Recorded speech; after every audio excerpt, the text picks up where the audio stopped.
Thank you, Michael, for your words of introduction, and thank you, Kevin, for inviting me to participate in this important event. A liberal education is not easy to define, but perhaps we could begin by looking at what it is not. Whatever else it is not a preparation for a specialized occupation, requiring a high level of practical skills. In other words, it is not a form of professional or vocational training of the kind that, for example, airline pilots or nuclear physicists must undergo, or the artisan practitioners of the traditional trades, electricians, construction workers, gain through their apprenticeships. Nor is it a politically motivated upbringing for the young, a comprehensive and determined indoctrination that has as its aim the formation of future citizens who will play their committed part in a particular type of society, be it a 21st century secular, progressive democracy, now fashionable in the English-speaking West, with its own holy trinity of diversity, equity, and inclusion, along with social limitations on what views may be expressed in public, or the more autocratic or theocratic regimes seen in the majority of the member states of the United Nations, where most commonly unquestioning submission and mass conformity of thought and practice are among the required outcomes. In terms of the contemporary malaise, it is clearly not an education primarily committed to the formation of what I call wokelings, young people who are forever scouring their world for what they see as disadvantaged groups, whom they can then make sacred as victims. These zealots, after the manner of Cromwell's Puritans, are following what we might charitably see as a form of hyper-Christianity, but one where there is no possibility of transcendence, forgiveness, and redemption. Again, it is not a program devoted to contemporary ideas of well-being, with mental health as the goal of education.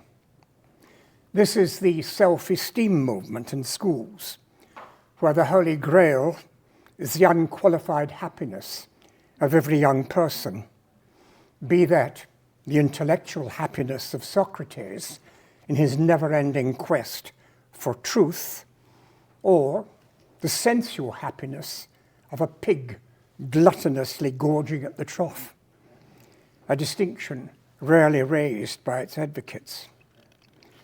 There is also the danger that too much self-preoccupation may develop into a form of narcissism, even if we convince ourselves that our concern is not with ourselves, but with the victims we seek to protect.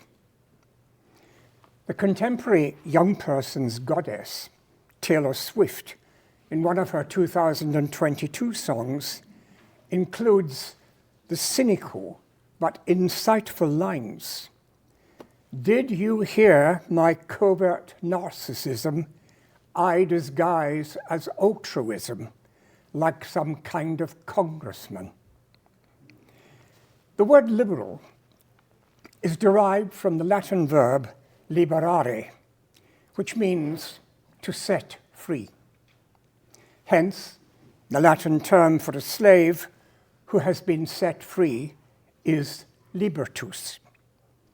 A liberal education in ancient times was thus seen as an education appropriate for free men. It was not to be constrained by considerations related to function or practicalities, but was seen as a desirable activity in its own right.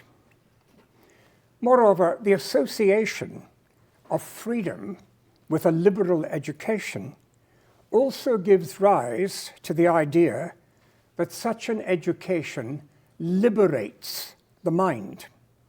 That is, it helps to free it from error, so that persons educated in this way are more likely to see things as they really are, and not to be led down alleyways where everything is, in one novelist's words, a muddle.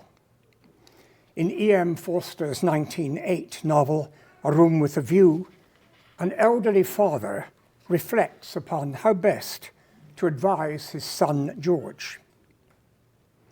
Take an old man's word. There's nothing worse than a muddle in all the world. It is easy to face death and fate and the things that sound so dreadful. It is on my muddles that I look back with horror, on the things that I might have avoided.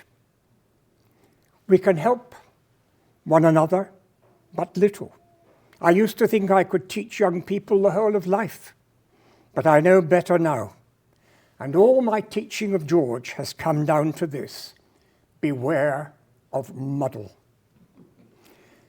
My understanding is that it was not until the 19th century that the notion of educated came to be associated with the all-round development of a person, intellectually, morally, and spiritually. The great public schools of England and their transplants in Australia took this very seriously. The Victorians emphasized godliness and good learning, while the writer Graham McInnes, speaking of his schooling at the Presbyterian Scotch College in Melbourne in the 1920s, recorded in his memoir that he soon learned there that good examination results were the eye of the needle through which even the bulkiest camel might one day enter the kingdom of heaven. The Victorians also kept faith with the Roman maxim, mens sana in corpore sano, a healthy mind in a healthy body, and a strong belief in the good effect of physical games on character development. Muscular Christianity, as it was called, was embraced wholeheartedly in schools throughout the then British Empire. In the second half of the 20th century, phrases like realms of meaning, ways of knowing, modes of awareness began to be used to describe the development of the rational mind through a liberal curriculum, which would embrace the different ways in which we come to know and understand our world and ourselves, and, in E.M. Forster's word, lessen the likelihood of our being in a muddle or simply getting things wrong. Philip Phoenix, a faculty member at Teachers College, Columbia University from 1954 to 1981, published his influential work, Realms of Meaning, a philosophy of the curriculum for general education. This book came out in 1964. His 6 realms, symbolics, empirics, aesthetics, synoetics, ethics, and synoptics, can be traced in part to the trivium and quadrivium of the ancients, and in his words, may be regarded as comprising the basic competencies that general education should develop in every person. A complete person should be skilled in the use of speech, symbol, and gesture, factually well-informed, capable of creating and appreciating objects of aesthetic significance, endowed with a rich and disciplined life in relation to self and others, able to make wise decisions, and to judge between right and wrong, and possessed of an integrated outlook. These are the aims of general education for the development of whole persons, wrote Phoenix. A curriculum could then be constructed which ensured that the disciplines it contained reflected the totality of the realms of meaning. Synoetics, for example, would be covered by such subjects as philosophy, psychology, literature, and religion. Perhaps some of these, like philosophy and psychology, might be better left for the post-secondary stage, when students would have a sufficient grounding in other disciplines, as well as adequate life experience to make their study more meaningful.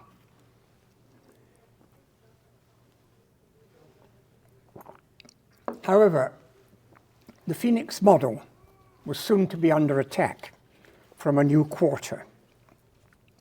In 1971, a sociologist at the London Institute of Education, Michael D. Young, brought out his influential critique of the traditional curriculum with the title Knowledge and Control. He spoke there of the knowledge of the powerful and argued that the curriculum always expresses the interests of those wanting to maintain their power.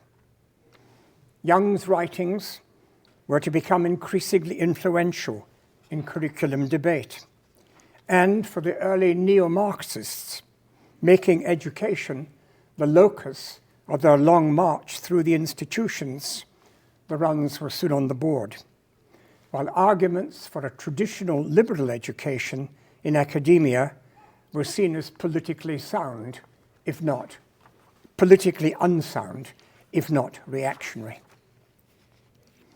Among last century's most prominent and prolific advocates of the intrinsic worth of liberal education were those colleagues and students who were disciples of Richard Peters, professor of the philosophy of education at the University of London in the 1960s and 1970s, some of whom took their approach back to their home countries, including Australia.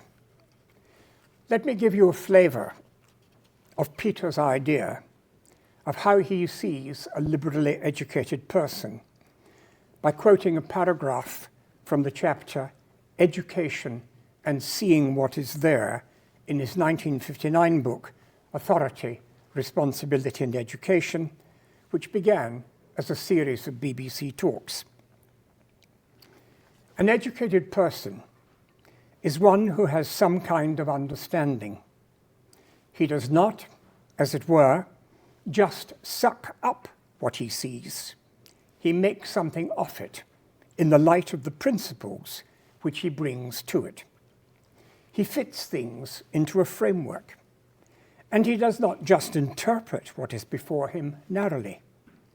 When confronted with a car, for instance, he not only has some understanding of how it works, he is sensitive to its aesthetic proportions, to its history, and to its potentiality for human good and ill. He sees it as a problem for town planners, as well as a fascinating machine. In brief, an educated person is one who has some depth and breadth of understanding. He can appreciate what is there in many dimensions because of what he brings to it.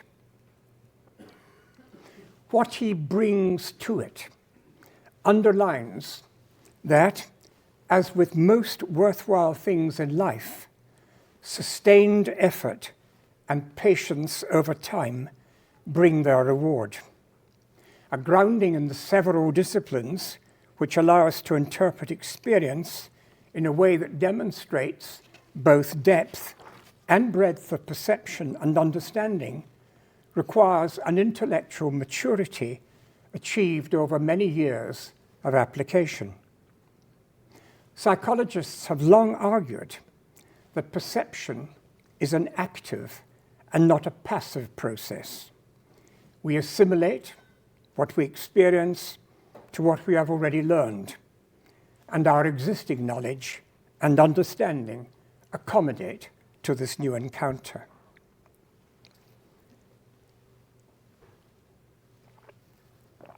Consider, for example, the complex skill of the enophile, the sommelier, or the professional wine taster. When they are presented with a glass, they see this not as an opportunity to quench their thirst or enjoy a mild euphoria after quickly quaffing the contents. Their educated palate, their sensitivity to the color of the wine, and their discriminating olfactory powers mean that there is a myriad of information for them to process as they view, breathe, and take their first sip.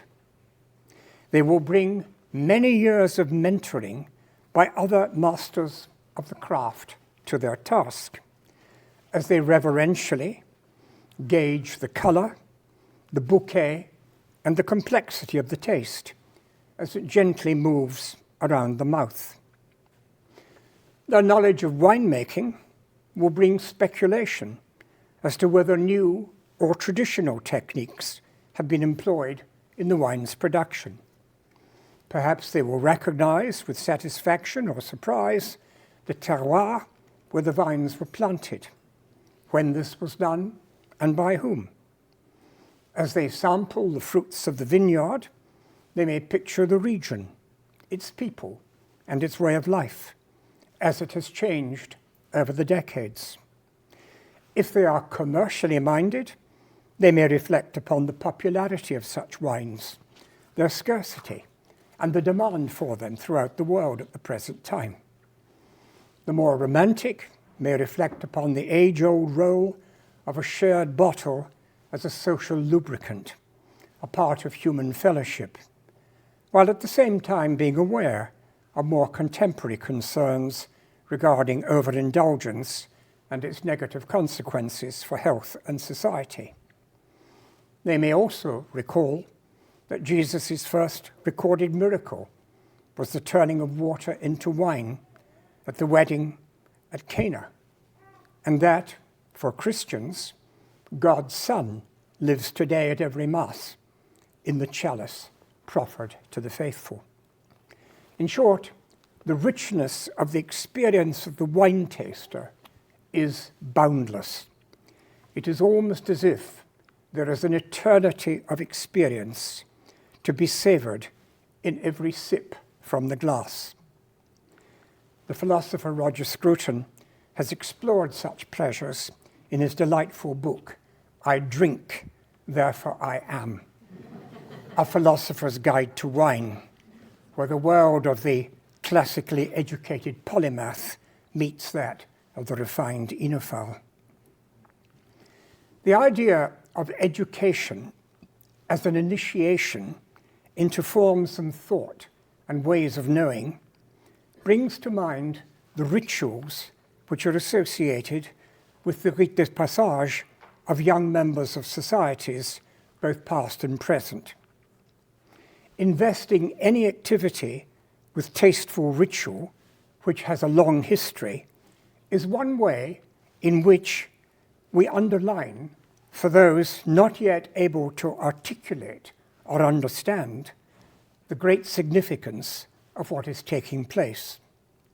Lessons and lectures may not be initiation ceremonies, but their effectiveness is increased if they share something of their magical tone. That is why we should cling to the vestiges of educational rituals which are still in practice, albeit in decline. Long ingrained habits of classroom etiquette, tastefully organized assemblies, prize-giving ceremonies which celebrate high achievement, a dress code for both pupils and teachers. These are worth preserving for their role in marking out for children that schools, like courtrooms and churches, are special places even if at the time they do not understand why. We can think of them as fallout shelters from the worst features of contemporary life on the outside, and to which the young are ready prey. Emotional incontinence, social media, parochialism, conformity, preference for short-term gratification, and the relentless pursuit of things transient and material. Related to ritual is the role of stories and myths as a way of holding on to and handing down our beliefs, traditions, and values to the next generation. This is one of the oldest forms of education we have. Greek and Roman mythology, Old Norse legends, parables of Jesus of Nazareth, the fables of Aesop, the fairy tales of the Brothers Grimm. We warm to their narrative power, and our imaginations are arrested by it, just as we are stimulated by the unfamiliar language and the content, and more readily perhaps, but without realizing it fully, incorporate their timeless insights into the human condition, into our way of looking at ourselves and the world. If we are not given access at an early period to our cultural inheritance, in Matthew Arnold's sense of the best that has been thought and said, then our lives are surely the poorer. Mark Dooley, literary executor of the late Sir Roger Scruton, summarized the latter's position thus: in denying students access to their history, in dumbing down art, music, literature, and even the sacred liturgy, and in celebrating obscenity over beauty, you detach people from their past, their home, and the transcendental dimension of the human experience. You make them strangers to themselves, to the soil, and to the soul. A wretched feeling of anomie or placelessness, which is also called alienation, engenders a thirst for a place we know and feel confident to call home, and where we will be confirmed in our membership. This place has the potential to enchant us, embracing as it does the shared heritage into which we have, in no small part, through our liberal education, been initiated. We are the proud guardians of the culture we have inherited. Our literature, music, art, architecture, political and legal institutions, and our religious rites form the building blocks of our common home and are the source of what Scruton has called our oikophilia, a Greek word which means love of home.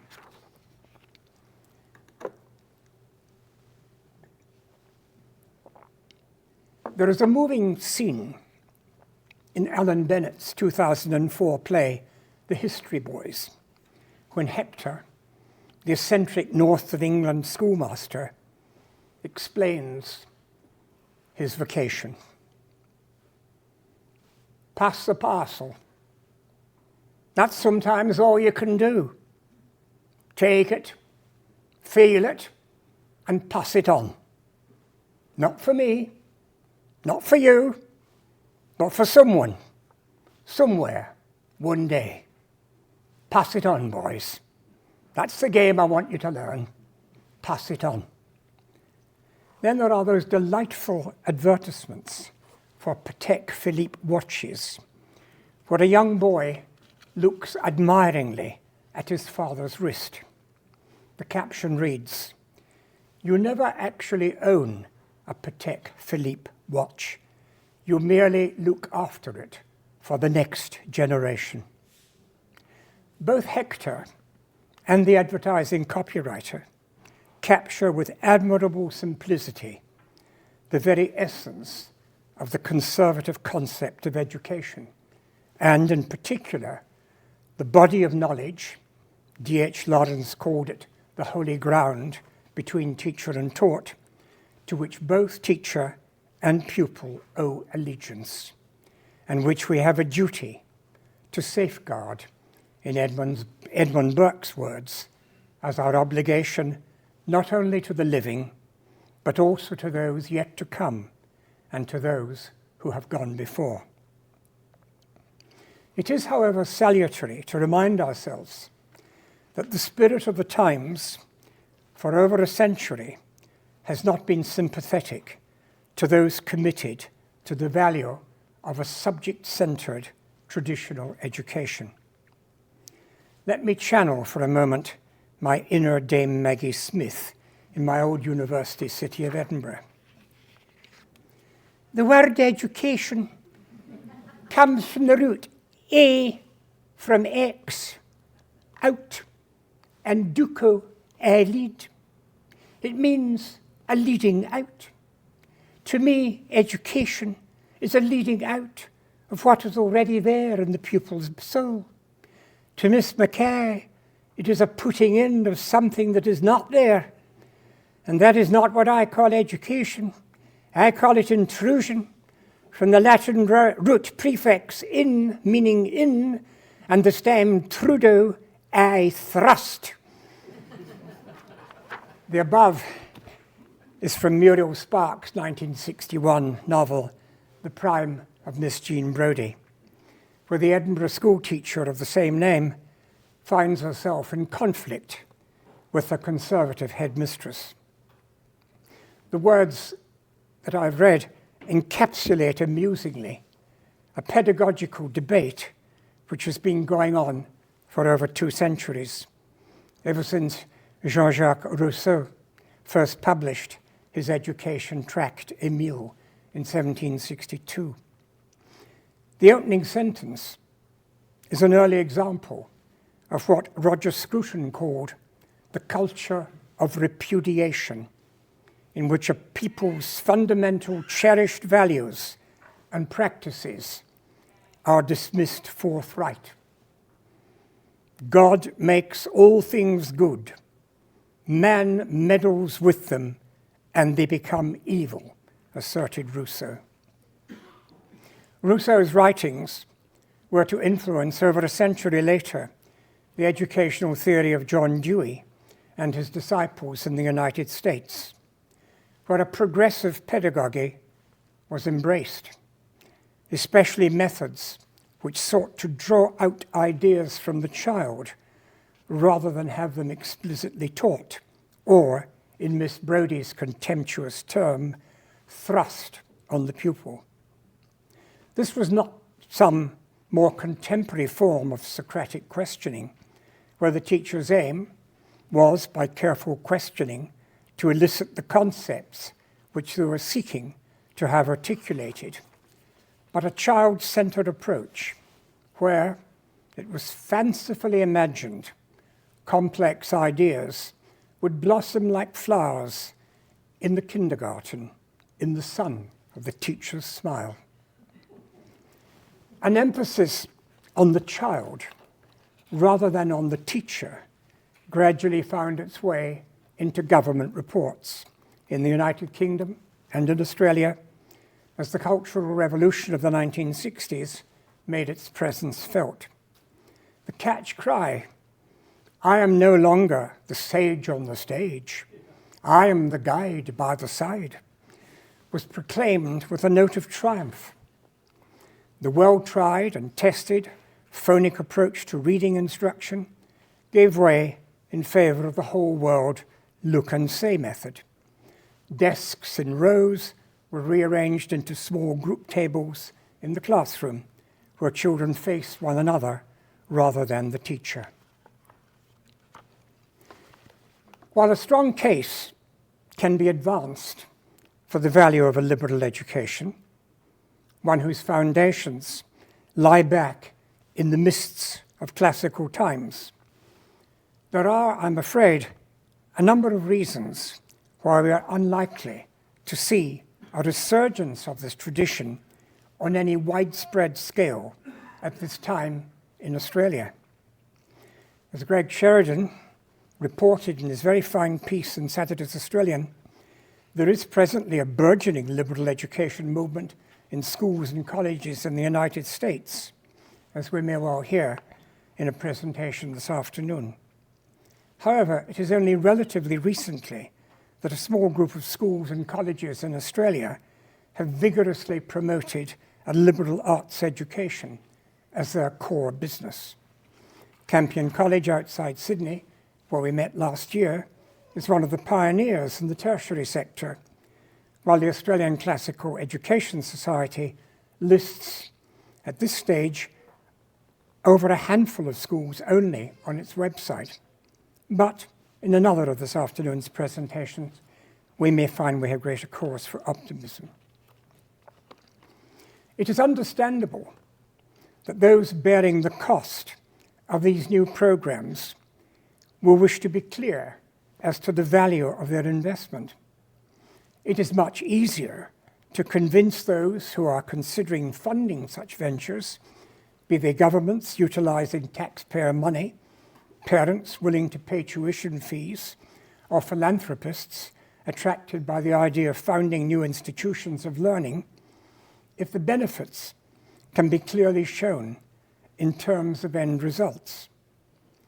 However, the idea of education as an end in itself, a process which has its own intrinsic value and is not to be judged in purely instrumental terms, is not something that sits easily in a relatively young society such as ours, where there is an understandably pragmatic emphasis on making things happen quickly so that the country prospers, and the accepted markers of success are inevitably economic.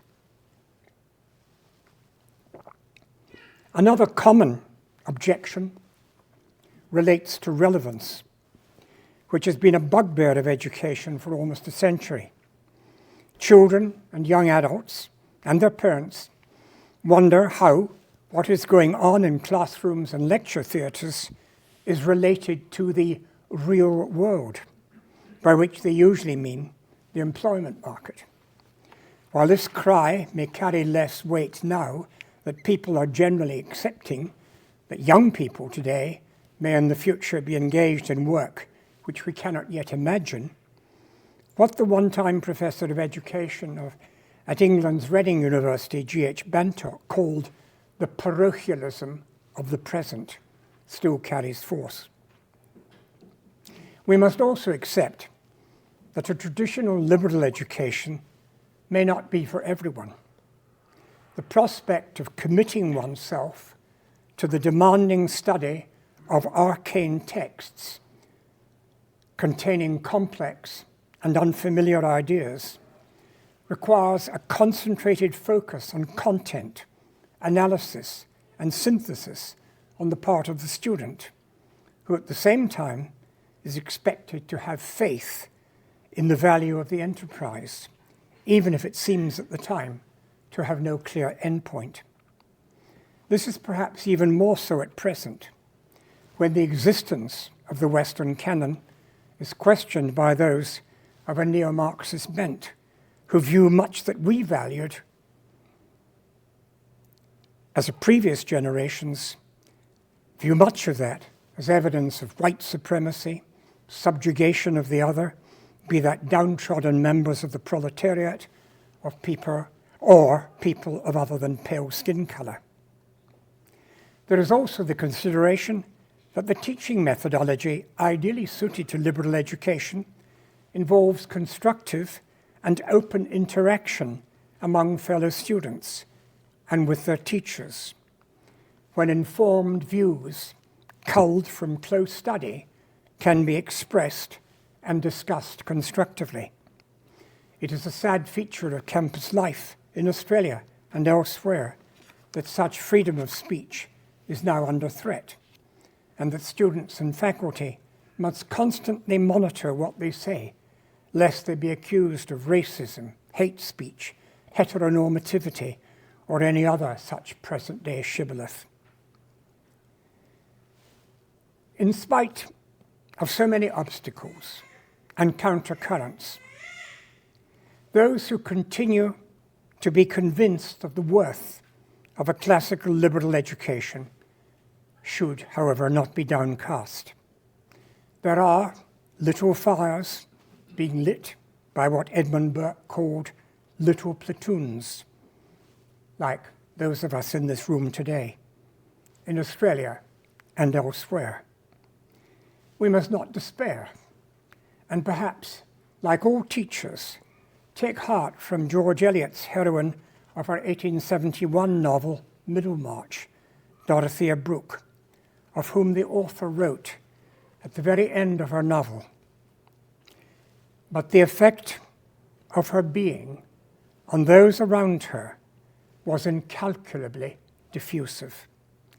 For the growing good of the world is partly dependent on unhistoric acts, and that things are not so ill with you and me as they might have been is half owing to the number of those who lived faithfully a hidden life and rest in unvisited tombs." Thank you very much. Thank you for a wonderful address. My question is, drawing on your experience as a headmaster, what do you think happened to private school education that with all its money, it's now lost in terms of the idea of the relationship between virtue and character? Recently, I met with the planning group from one of the top private schools in Sydney, and they told me that they distilled the summum bonum, as far as they were concerned, as the development of what they called grit. And when I pointed out that Hitler had grit, they seemed somewhat nonplussed. So I'd be curious about your insight. What happened to virtue in private education? We talk about our private schools as independent schools, but quite honestly, and it is some years since I was responsible for a school, the independent schools are pretty severely circumscribed in this country by the need to be compliant with state and government regulations and to commit themselves to whatever the latest fads and fashions are in the curricula handed down by the central bodies. One can get round it in a small way, but I think one does it more by the kind of mood that one creates in the school rather than by the specific things one does. With regard to the development of grit, I myself as a boy attended a school in Glasgow which had as the first lines of its school song, in 1650 the school began with 12 boys on the roll, and they bent their will to the grim book drill for the good of body and soul. So that was the way in which we were encouraged to develop grit. I think it's a very difficult one. And even, well, when I began leadership in schools many, many decades ago, I well remember not just a few parents, but many saying, well, the main thing is he seems to be happy here, and that's all that counts. I mean, I did allude to that. Happiness is the name of education, and it's something which I find very difficult to accept. But of course, they were the paying clients, and I was the service provider, so I used to nod and said, I'm so happy, and that would be it. Sorry. I wanted to ask you, in your, earlier in the paper you mentioned M.D. Young's work, his very influential book on knowledge and power, and the argument that the curriculum is just, it's set and benefits those who are in power. Now that's an idea which is still with us and still very powerful, doesn't seem to go away. No. So from a liberal arts, a liberal education perspective, what's the response to that? What's the answer to that? So that a liberal arts curriculum, a liberal education curriculum is not seen merely as another mask for power. Yes. I mean, one of the beauties of working with children, teenagers, is that that sort of idea is pretty alien, pretty foreign to them. they don't really understand it.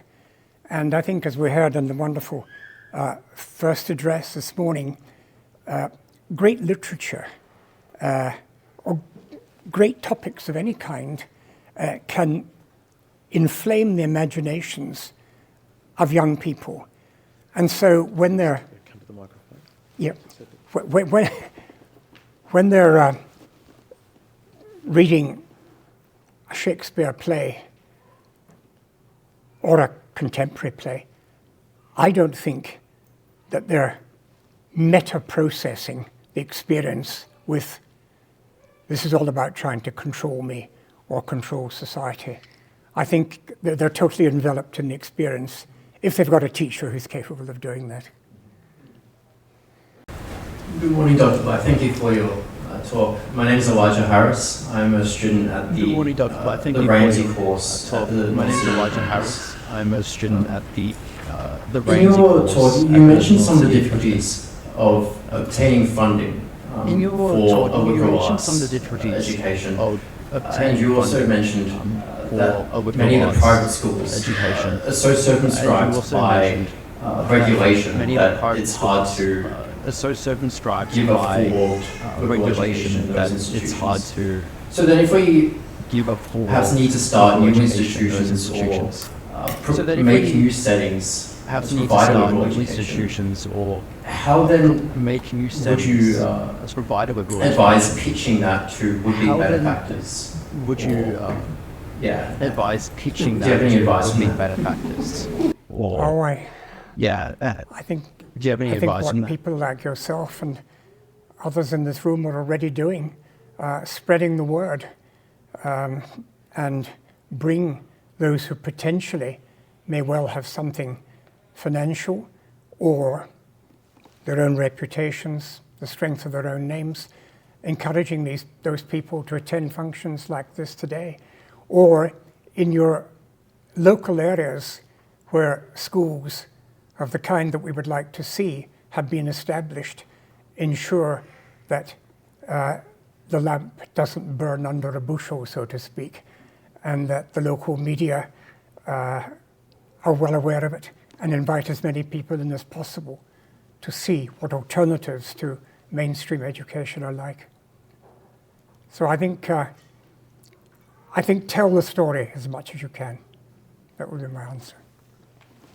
All right. That brings us to the close of our second session this morning. Please join me in thanking Dr. Black for his presentation.